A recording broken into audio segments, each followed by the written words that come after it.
entonces con Hilda, que nos va a hablar, recuérdamelo, creo que es el corazón, cerebro e inteligencia, algo así.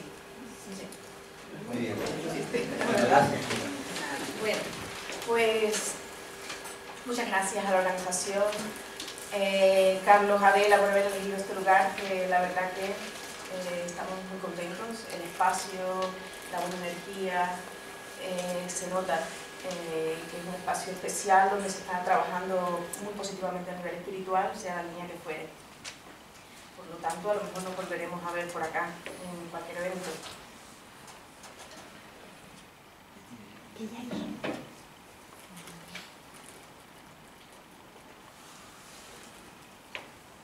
Bueno, hemos elegido este título un poco para integrar y comprender a un nivel más profundo la inteligencia, ¿no? Y cómo funciona. Y hemos escuchado muchas maneras de percibir y de estudiar y de abordar este tema de la inteligencia, y principalmente yo creo que viviendo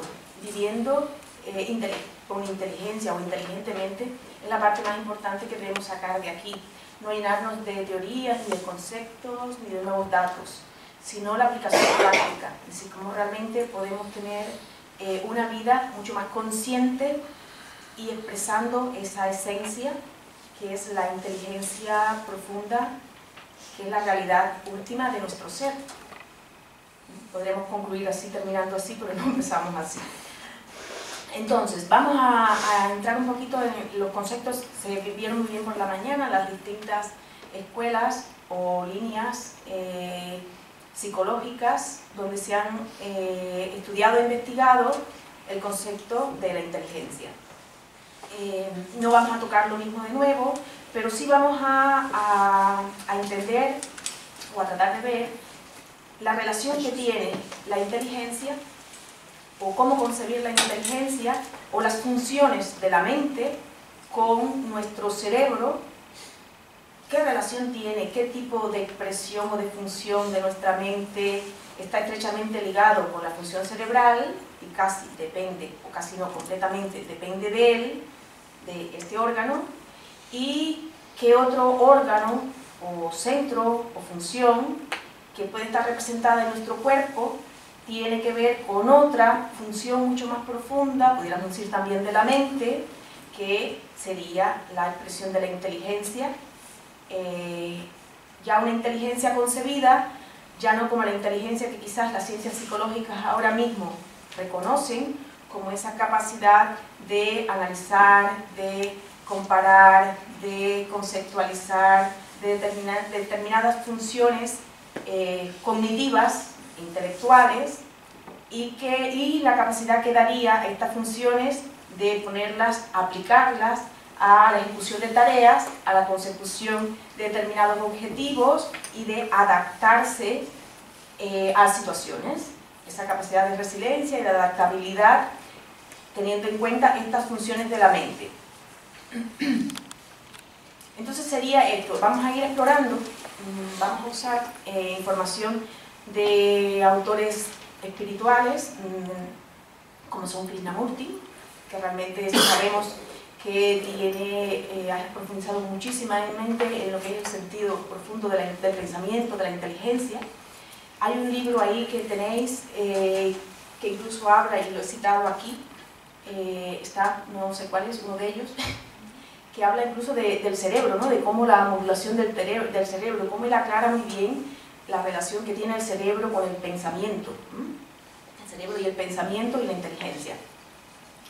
Y vamos a tocar algunos puntos también de Ramana Maharshi, donde Ramana Maharshi, no sé si se ha sido citado o no, pero no se nombró, pero sí se citó su frase, que es la cueva del corazón, ese espacio, ese centro, que es la sede profunda de sí mismo, del yo soy, y que conectar con ello, reconocerlo, vibrar a ese nivel, estaríamos hablando de la reconexión del ser consciente de nuestro ser más profundo, del yo, del ser, del sí mismo. Entonces, también voy a citar, normalmente voy a nombrar, y ya lo vamos haciendo, quizás algunos tengáis constancia de ello, y es pues una línea de investigación, vamos a decir alternativa, vamos a poner ese nombre alternativo, que realizan algunos centros, como es el HeartMath. Es un centro que está, no sé si habéis oído hablar del biofeedback, de algún tipo de instrumento que miden las funciones del organismo, de distintos sistemas y la relación con el estrés, con las emociones, con el equilibrio psicosomático. Es muy interesante las investigaciones que están haciendo de tipo alternativo y la aplicación y cómo cada vez se están usando más en distintos centros, ya sea en colegios, en centros de salud, en consultas, etcétera, en el mundo del deporte.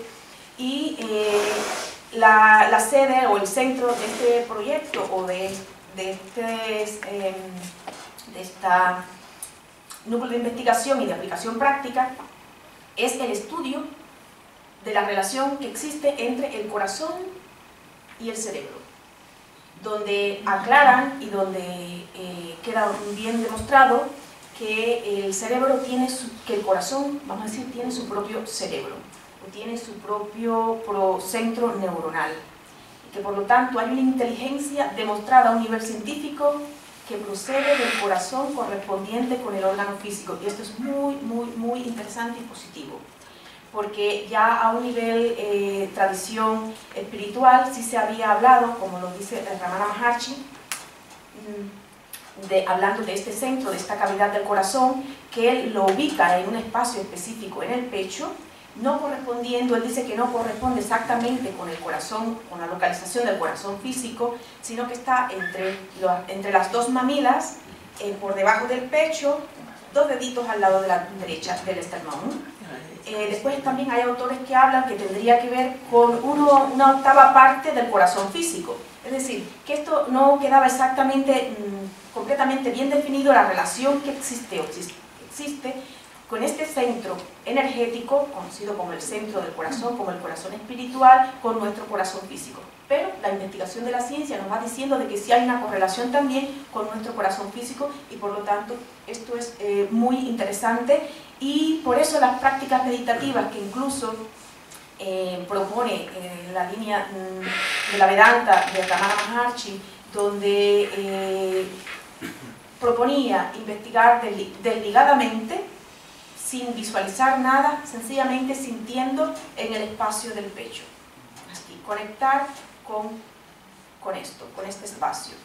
Y esto permitía que fuera mucho más fácil que el estudiante, el practicante, en la investigación de quién soy yo, en esa indagación profunda de su naturaleza, mucho más fácil podría corresponder con ese centro psicoenergético, espiritual y físico también, que sería este corazón, ya sea el físico, ya sea un equivalente energético que está un poco más a la derecha.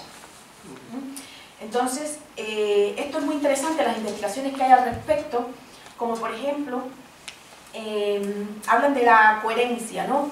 de la relación que existiría con la sincronización. Como, y eso es sentido común, lo podríamos ver a un sentido común intuitivo, nos damos cuenta de que sí, pero es muy interesante que la ciencia lo vaya demostrando y comprobando, y así dando cada vez mayor a las mentes más científicas o que escrutinan y que necesitan la evidencia de la verdad, o la evidencia de la demostración, como si estos elementos de coherencia quedan demostrados en determinados estudios.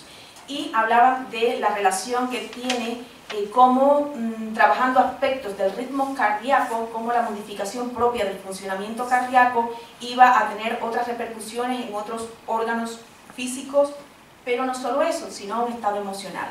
Y a la inversa, la demostración de cómo produciendo, cómo cultivando los estados emocionales positivos, las emociones positivas, iba a facilitar ese estado de coherencia del ritmo cardíaco. Y esto es muy positivo y esta es otra confirmación como los estados meditativos, como los estados donde se cultivan los estados de compasión, de amor, de empatía, etcétera, que hemos estado hablando y que está en todas las prácticas espirituales, pues va a producir también esa regulación de nuestro cuerpo físico, en general desde el centro del corazón, conectándose con los demás sistemas.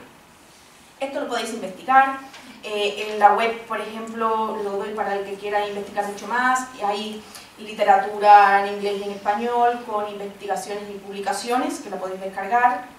En la web es el institutodecoherencia.com, para el que quiera profundizar en ello.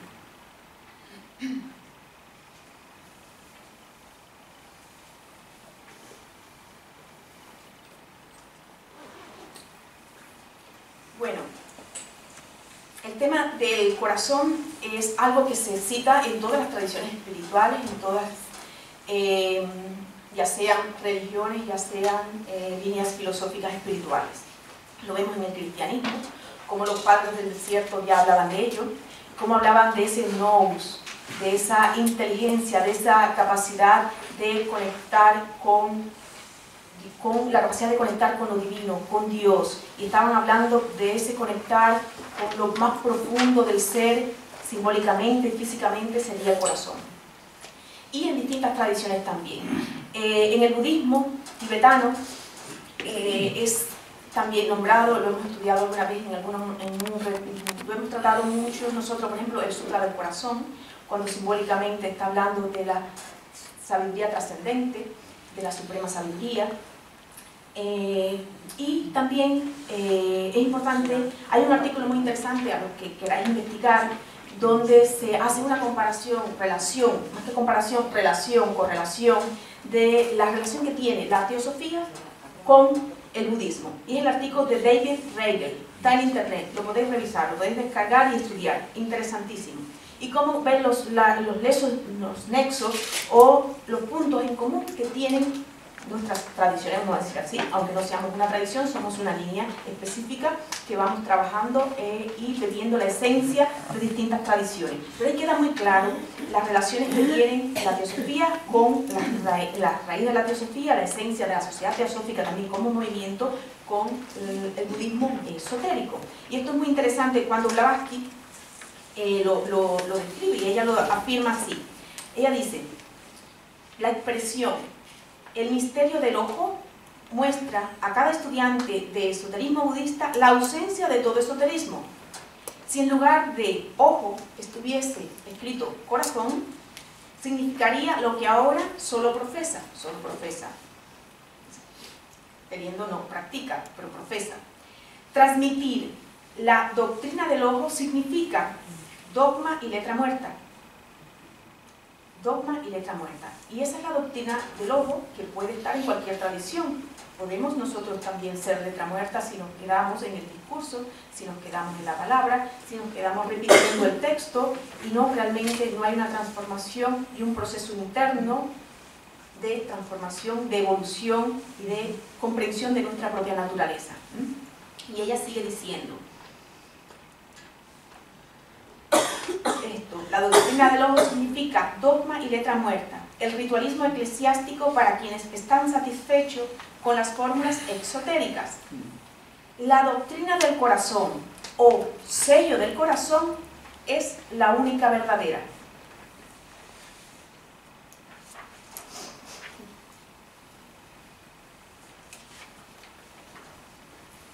Yo quiero también comentarles una pequeña frase de un comentario, de un libro que es un comentario que hace Sri Aurobindo, que tiene una profundidad enorme, pero bueno, es solo en el estudio que él hace, es en un libro que se llama Himnos al Fuego Místico, cuando lo estudia, cuando lo va analizando, y cuando está reconociendo el origen, lo que está el significado que hay detrás de las palabras, yendo realmente a la esencia de lo que está queriendo decir este himno, este poema. Y él dice, aparte de verdad, que sería la palabra en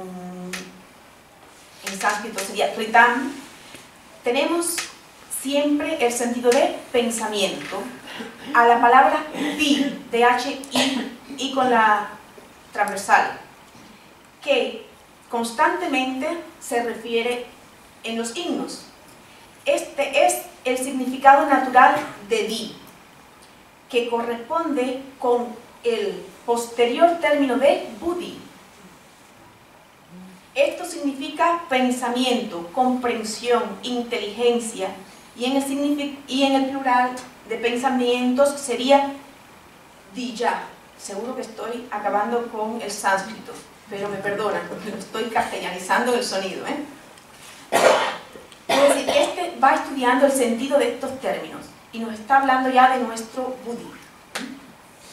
Y sigue analizando palabras y el sentido que va queriéndose decir en el himno, pero me voy a una frase en este párrafo cuando él habla de la palabra kratu, que significa ordinariamente trabajo o sacrificio, pero que también significa inteligencia o poder o resolución, y especialmente el poder de la inteligencia que determina el trabajo, la voluntad. Esto está en el último o en el posterior, en el más tardío sentido que podemos interpretar de esto en la comprensión esotérica de los Vedas. Y sería cuando significa Agni, que sería el vedor de la voluntad, el que ve la voluntad, que es el Kavikratu, que este es la voluntad en el corazón. De que estamos hablando entonces de que esa voluntad del corazón sería esa voluntad profunda de la inteligencia, y estamos hablando de buddhi. Estamos hablando, cuando en nuestros términos teosóficos estudiamos buddhi. Buddhi sería esa facultad espiritual que nos permite que la luz del espíritu pueda proyectarse en nuestra conciencia a través de un vehículo mental que está siendo, ya en este caso, en un nivel de purificación o de estabilidad mental que pueda reflejar esa luz de la conciencia que sería Atma, y que por eso habla de voluntad. Cuando hablamos de espíritu, de Atma, hablamos de la voluntad espiritual. Es esa voluntad que se expresa en el plano físico, con el discernimiento de buddhi, de la inteligencia. Y es este el punto en el que nuestra jornada está hablando, viviendo con inteligencia. Viviendo significa poder llevarlo a nuestro plano físico, expresarlo en el día a día, vivir inteligentemente, pudiendo estar en un estado de silencio mental de manera natural. De ahí se hablaba de las prácticas de la meditación, cómo poder ir transformando y que nuestra mente naturalmente, espontáneamente, vaya aquietándose, vaya sosegándose y vaya el individuo pudiendo permitir que voluntariamente ponerla en ejercicio, es decir, que nuestros pensamientos, las funciones menores, vamos a decir, las funciones bajas de nuestra inteligencia o de nuestra mente, como es el análisis, la razón, el discurso, las asociaciones, las conceptualizaciones, conclusiones, todo esto que son funciones de la inteligencia, pero que son funciones de una mente yoica, egoica, que es nuestra personalidad, estén en el ejercicio, estén funcionando cuando sea necesario. La necesitamos. Sin ello no podríamos vivir en este mundo cada vez más modernizado, con métodos, con medios, con informáticas, con toda la complejidad material a la que la propia evolución de la mente nos va llevando. Por lo tanto, lo importante es esto, poder ir reconociendo el sentido y la utilidad de esta mente. Hay una Krishnamurti lo dice, no he perdido, yo lo voy a citar porque ya creo que si lo busco me voy a enredar. Cuando dice Krishnamurti lo habla y lo aclara muy bien. Krishnamurti habla que el cerebro, evidente, es material, eso está demostrado, no hay confusión para nadie. Pero dice también entonces que el pensamiento es material, eso podríamos entrar a analizarlo. Y el sentido que le da Krishnamurti es este.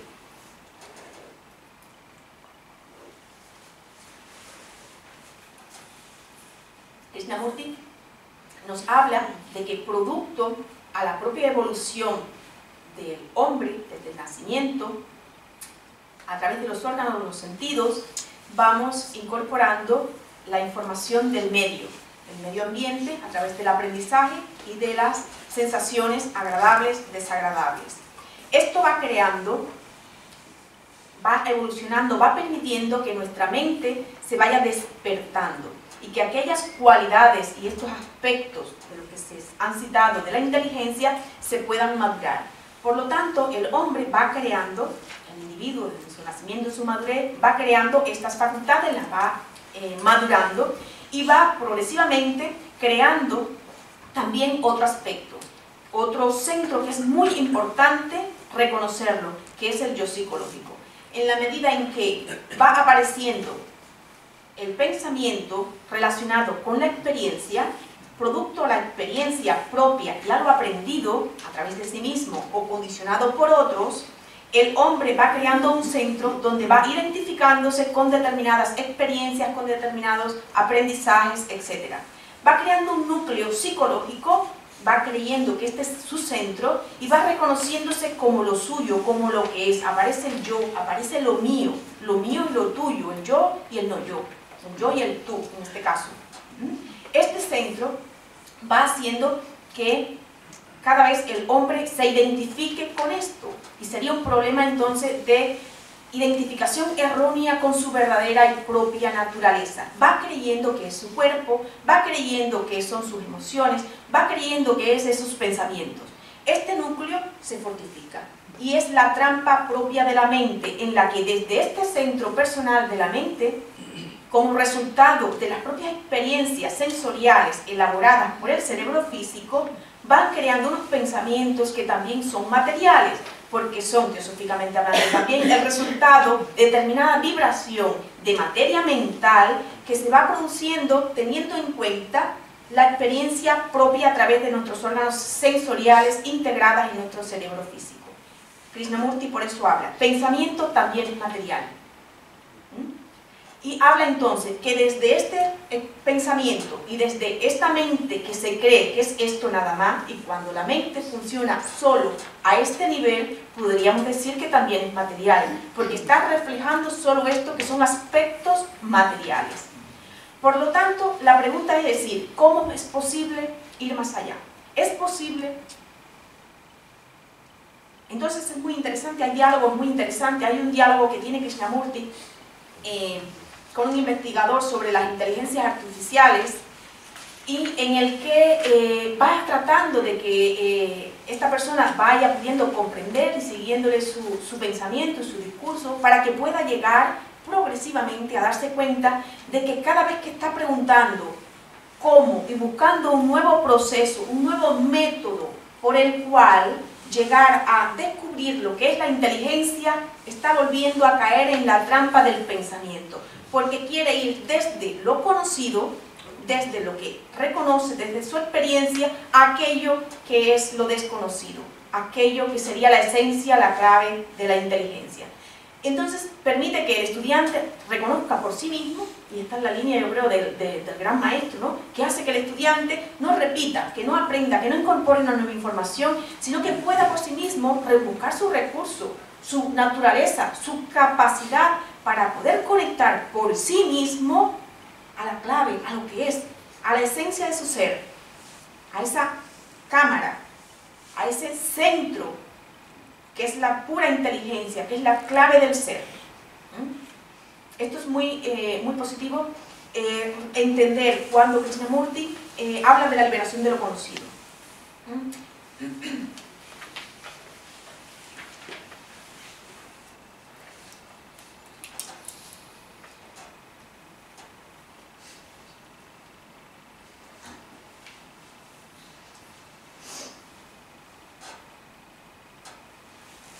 Este tema del corazón también es muy citado en las tradiciones orientales, en el Sita Upanishad, en el Maha Narayana Upanishad, en el Ashtanga Hridaya.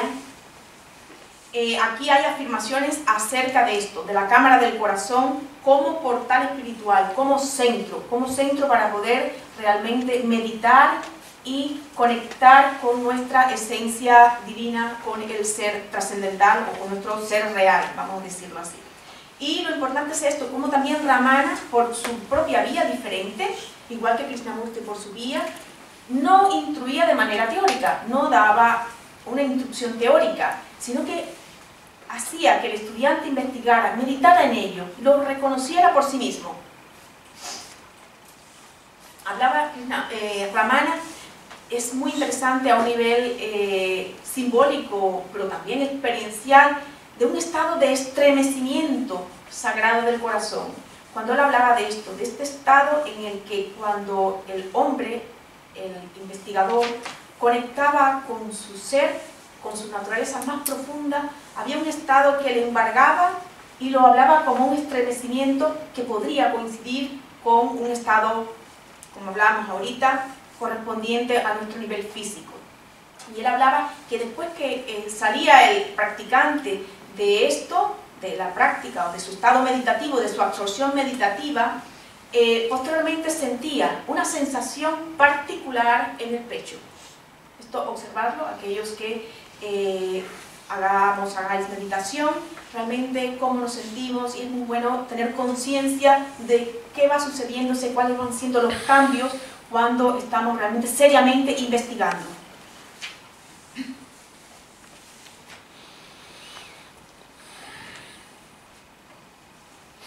Decía Ramana, este estado quiescente en el que todos los pensamientos acaban es llamado el estado del sí mismo. Cuando es realizado como es, no hay ningún lugar para discusiones entonces sobre su localización, si está dentro, si está fuera del cuerpo. Es decir, ya esta banalidad tan física, tan de la mente concreta que quiere ubicar, que quiere poner la etiqueta, se puede trascender, o se trasciende, es trascendida. Por lo tanto, podríamos hablar que en la práctica meditativa habría como un resultado un estado propio, podría decirse una dualidad específica cuando si vemos el estado de la mente, que la mente va a permanecer en un estado de vacío, vacío de pensamiento, vacío de juicio, vacío de interpretación, vacío de discurso, y sin embargo a un nivel profundo, a un nivel de corazón, va a haber un estado de plenitud, que no es de discurso, que es una plenitud espiritual, que es una plenitud de comprensión, de visión de lo que es, de insight, de introspección. Todos estos serían los términos por los cuales estamos hablando de lo que es esa inteligencia espiritual a la cual todos por naturaleza realizaremos a un nivel de conciencia, porque ya está siendo, sencillamente está obscurecida ahora por un funcionamiento de nuestra mente concreta, por ese funcionamiento vibracional, por esa obscuración, pudiéramos decir también, de ese reflejo que podría sucederse en nuestro plano mental en este momento. Después hay otra metáfora muy interesante, muy bonita, que en las tradiciones se ha hablado, que es sobre cómo comparan, ¿no? La metáfora, ¿no? Entre el corazón y el cerebro como el sol y la luna. Esto es muy interesante, muy bonito, muy poético, pero también muy simbólico porque nos está hablando, ¿no?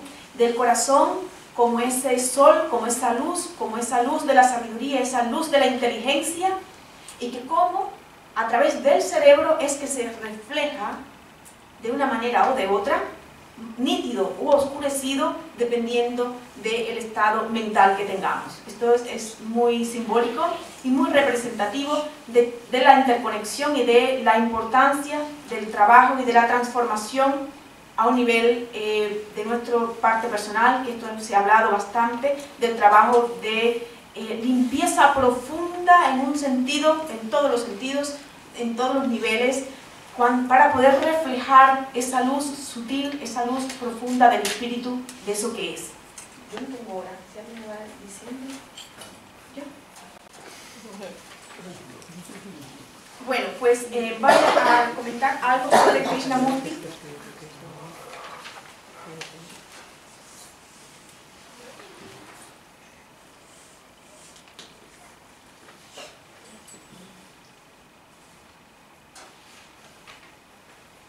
Y él habla tanto sobre el cerebro evidente, sobre la inteligencia, sobre el pensamiento. Esto es un tema más que abordado por Krishnamurti. Hay un libro que está en internet que lo podéis descargar, yo lo tengo descargado, pero lo podéis ver, el que lo quiera me lo pide y el que no lo puede descargar, que es El camino a la inteligencia. Esto es muy completamente sobre este tema, así que lo podéis revisar, leer, meditar, analizar. También hay otra cosa, otro artículo que lo podéis revisar también por internet, que es otro de Krishnamurti, donde hay unas entrevistas no, son diálogos de Krishnamurti con estudiantes, y en uno de ellos con Radha. Lo podéis revisar. Muy interesante cómo Radha participa y cómo Radha, nuestra presidenta, bueno, fallecida, y sigue siendo nuestra presidenta fallecida, hablaba, ¿no? Y estudiaba junto con Krishnamurti también. Este libro es muy interesante para nosotros los teósofos, ver la relación que ha tenido Jiddu Krishnamurti con la sociedad teosófica en distintas etapas de su vida, vamos a decirlo así, o de su vida, que es su propio proceso espiritual de transformación y de transmitir su sabiduría. ¿Y cómo se llama ese? Ay, te lo tengo que buscar después. Lo tengo en el ordenador, después te lo digo. Dice Krishnamurti: el cerebro tiene una extraordinaria capacidad, pero ha sido condicionado y por lo tanto es limitado. Así que el cerebro es limitado en el mundo de la psique. Kama-mana. Cuando estamos funcionando en este nivel, es lo que hablábamos ahorita, lo que se explicó, en este proceso de aparición de la mente en el ser humano, en un nivel, como en este nivel, queda limitado. Pero en la medida en que el hombre va siendo más dueño de sí mismo, va reconociendo la naturaleza de la mente y cuál es la vía para la transformación, va pudiendo permitiendo que este cerebro que está condicionado, que está limitado, quede ahí. Ese es el primer punto, verlo, reconocerlo, darnos cuenta de la limitación de esta herramienta que es el pensamiento, porque es el tiempo, porque es lo conocido, porque es lo limitado, es lo que separa, es lo fragmentario, es lo que nunca podrá acceder a lo ilimitado. Este es el primer punto, verlo, darnos cuenta de que esta no es la vía. Y él dice, el cerebro es el origen del pensamiento. Bueno, es lo que ya hemos leído, el cerebro es materia, el pensamiento también, esto lo trabajamos, lo elaboramos.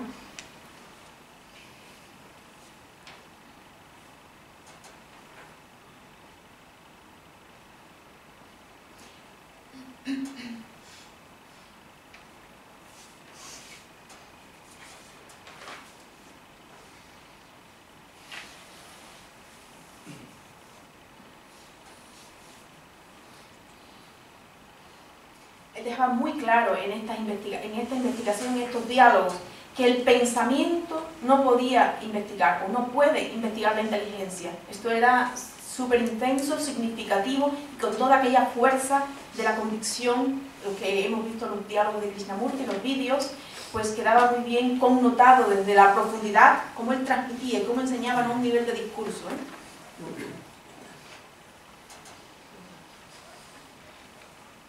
Él decía, la cualidad de la mente, que no es del tiempo, del ayer, del mañana, de la memoria, es una mente inteligente. Es decir, la cualidad de la mente que no es del mañana, que no es del tiempo, es entonces esa mente inteligente. También hablaba de que la sensibilidad en su nivel, en su forma, él decía, más elevada, si la sensibilidad en su forma más elevada es inteligencia. Vamos a reconocer estas conexiones, Estamos hablando ya de distintos aspectos que van reflejando la clave para reconocer cuando algo es expresión de la inteligencia, la sensibilidad más elevada, aquello que no es expresión del tiempo, aquello que no es secundario, que no es resultado de un proceso del pensamiento. Y él proponía esto, ver el peligro del pensamiento, de todo el proceso mecánico, ver su esencia, es la verdadera fuente de la inteligencia.